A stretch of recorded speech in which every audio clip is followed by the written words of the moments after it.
In the year that has passed since my son became an organ donor, there is one thing that I have truly come to recognize and understand.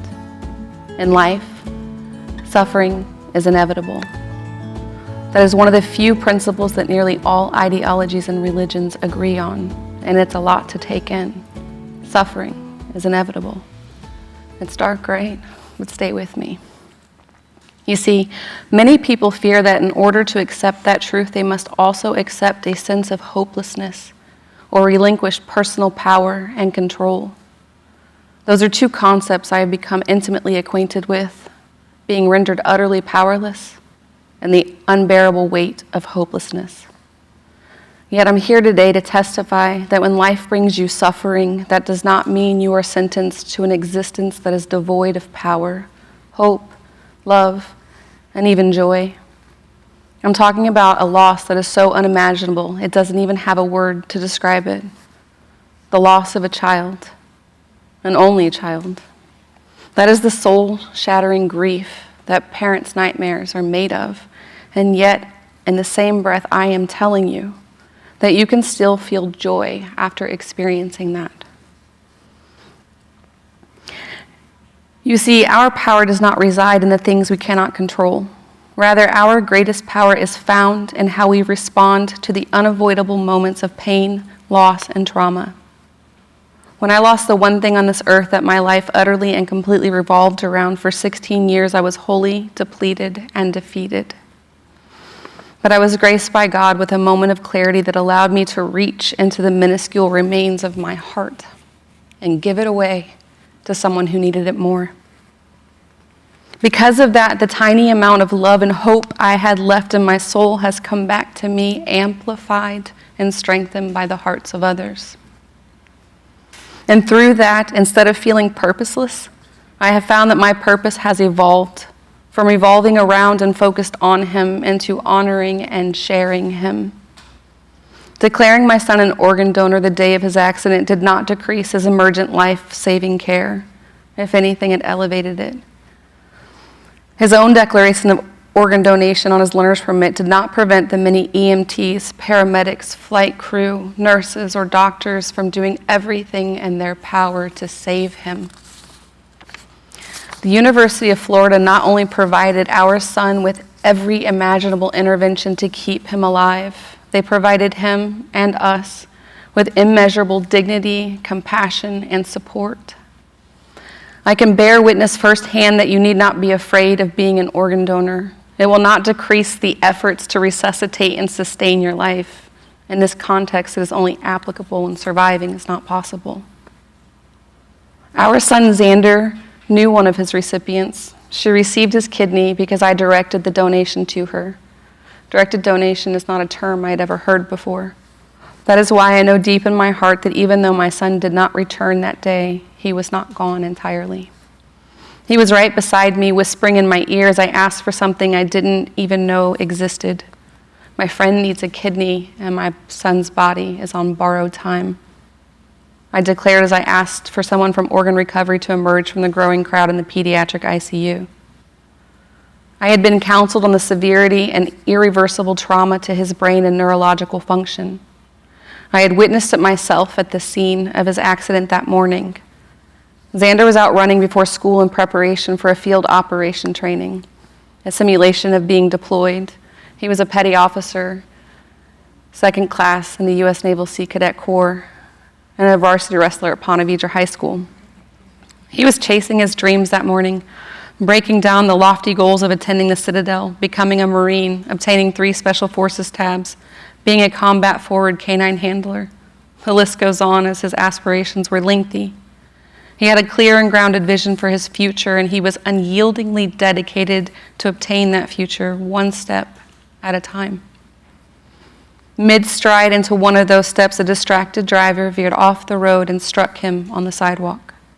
That's all it took. One moment of not paying attention while driving to end the life of an altruistic, magnanimous, and driven young man, and render me helpless to save my son while watching him get CPR on the side of the road. Through all sense of logic, I should not have had the capacity to ask for my son's kidney to be given to my friend less than 2 hours after experiencing such a traumatic event. This is how I know without a doubt that he was with me and within me, reminding me that I had given my word the day he proudly declared himself an organ donor when he got his learner's permit, reminding me that over the previous 7 years he had actively participated in trying to help Vivian through her illness. From helping her move to offering up our home in his own bed in hopes that she would move in with us so that we could care for her as her body weakened and her time on the transplant list lengthened without a donor. He must have known her well to be willing to give so much of himself to another human being, right? No. He knew her because she was my clinical instructor, mentor, and colleague at work. He knew her because he had heard me relay her story, and he felt my sadness and sense of helplessness and not being able to help her on such a profound level that he too invested in her well-being. That is what I mean by describing Zander as altruistic. It literally means other people. This teenage boy was willing to give up the little free time he had, to sweat in the Florida heat to move an adult he had met a handful of times. He was willing to give up his bedroom and open our home so that Vivian and her son George could spend more time together instead of being burdened with the daily requirements of running a household. That is what I mean when I describe Zander as magnanimous. Magnanimous means great soul. A big-hearted person that can show an oversized spirit by being noble, brave, offers forgiveness freely, and lives without resentment. Zander was extraordinary at transforming suffering into positive momentum and utilizing the force of negativity to build an even stronger foundation, a foundation entrenched in unmatched resolve and character. But he was even better at making sure that there was room for everyone around him to stand in his strength. It was in that strength and on that foundation that he built that I had the ability to really listen when my chaos and pain was deafening. I will never forget being on the phone with Vivian that morning. She was in so much pain. I don't want a kidney like this, Anna. Her compassion for me was far greater than her drive for self-preservation. I explained that Zander's outcome would not be changed by her acceptance, but that my heart would. I needed her to be brave so that something good could come from this. She stepped up for me and showed unimaginable courage by accepting this gift. By doing so, she truly embodied all that Zander stood for through her own act of altruism. My son, Zander, saved Vivian's life that day, and she in turn saved my soul by being willing to carry a piece of him with her.